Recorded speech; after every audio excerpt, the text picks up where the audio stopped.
அன்பர்கள் அனைவருக்கும் அன்பான இனிய ஆன்மீக வணக்கங்களை தெரிவித்துக் கொள்கிறேன். மெய்யன்பர்களே, பெரிய புராணத்திலே எத்தனையோ அடியவர்களுடைய வரலாற்றை சொல்லியிருக்கிறார்கள்.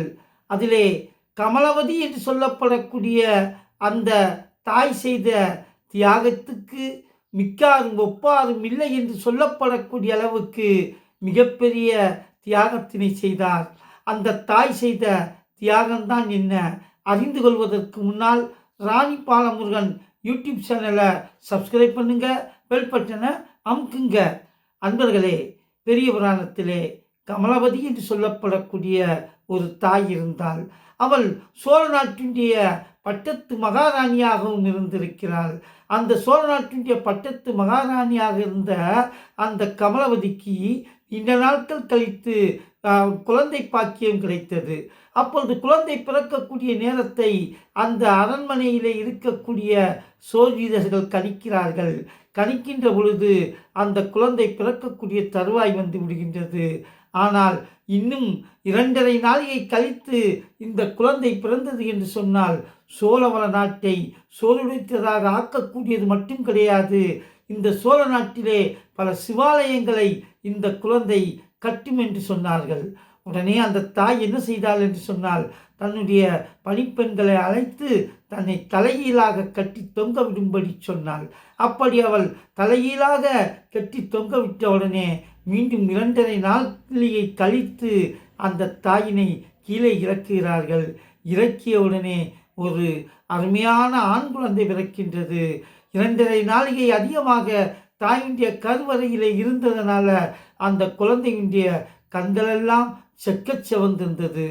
கோச்சங்கண்ண சோழனே வந்து விட்டாயா என்று அந்த தாய் அந்த குழந்தையை அரவணைத்து தன்னுடைய இன்னுயிரையே தந்தாள். எனவே அந்த கோச்சங்கண்ணன் தான் பிற்காலத்திலே வளர்ந்து சோழ நாட்டிலே 72 சிவாலயங்களை கட்டினார். அப்படி யானை நுழையாத அந்த 72 சிவாலயங்களை அந்த கோச்சங்கண்ணன் கட்டினான் என்று சொன்னால் அதற்கும் ஒரு காரணம் உண்டு.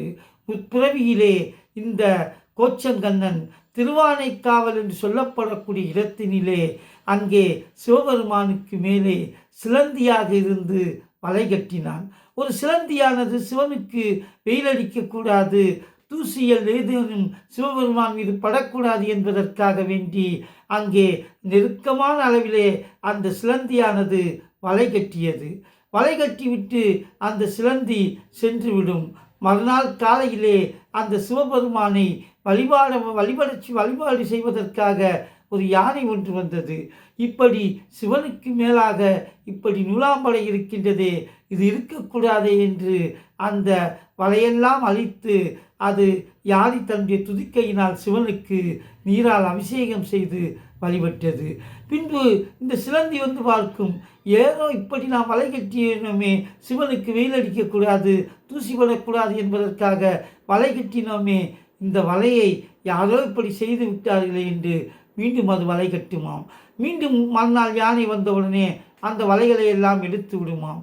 ஒரு நாள் சிலந்தி இந்த வலையை எடுப்பது யார் என்று அறிய வேண்டும் என்று இருக்கின்றது. அப்படி காத்திருக்கின்ற பொழுது இந்த யானையானது வந்து அந்த சிலந்தி கட்டிய வலையை அழிக்க வருகின்ற பொழுது இந்த சிலந்தியானது யானையின் தும்பிக்கைக்குள்ளே சென்று அந்த யானையின் தும்பிக்கையை கடித்து அதற்கு மிகப்பெரிய வேதனையை ஏற்படுத்தியது. அந்த வேதனையை தாங்க மாட்டாத அந்த யானை தரையிலே கீழே விழுந்து தன்னுடைய தும்பிக்கையை அடித்து அந்த யானையும் உயிர் விட்டது. அதே ஒரு தும்பிக்கைக்குள்ளே இருந்த அந்த சிலந்தியும் உயிர் விட்டது. எப்படி சிவபெருமானுக்கு வெயில் படக்கூடாது என்பதற்காக அந்த வலைகளை அங்கே ஏற்பாடு செய்த அந்த சிலந்திதான் மறுபிறவியிலே இந்த பிறவியிலே கோச்சங்கண்ண சோழனாக பிறந்தான். எனவே அந்த கோச்சங்கண்ண சோழன் யானை நுழையாத கோயில்களாக 72 திருக்கோயில்களை அந்த சோழவள நாட்டிலே கட்டினான் என்று சொன்னால் அந்த பிறவி பந்தம் எப்படி வருகின்றது என்பதை நான் நினைத்து பார்க்க வேண்டும். அந்த திருவானைக்கா என்கின்ற ஊருக்கு என்ன வேணும்னா, ஆனையும் கா என்று சொல்லப்படக்கூடிய அந்த சிலந்தியும் வழிபாடு செய்தது. அதுதான் ஆனைக்கா என்றது.